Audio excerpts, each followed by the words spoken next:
अहिल्यानगर शहरातील अवैध कत्तलखान्यांवर महानगरपालिकेने धडक कारवाई करत हातोडा चालवलाय। मात्र या कारवाईनंतर राजकीय वातावरण चांगलंच तापलंय।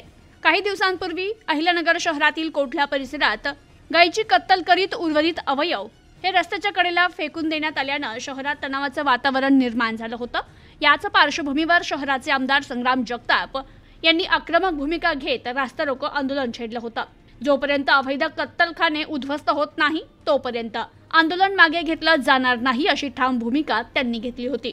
तर या प्रकरणी मनपा आयुक्त यशवंत डांगे यांनी आमदार जगताप आणि हिंदुत्ववादी संघटनांना आश्वासन दिलं होतं की लवकरच कारवाई करून कत्तलखाने उद्ध्वस्त करण्यात येतील।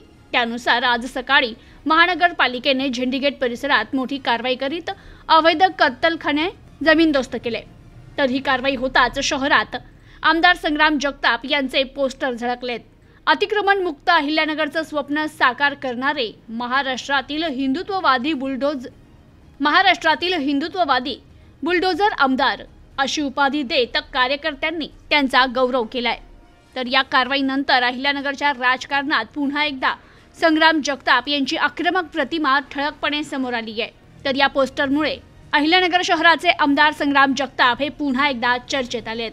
Bureau report, news today 24, Ahilyanagar.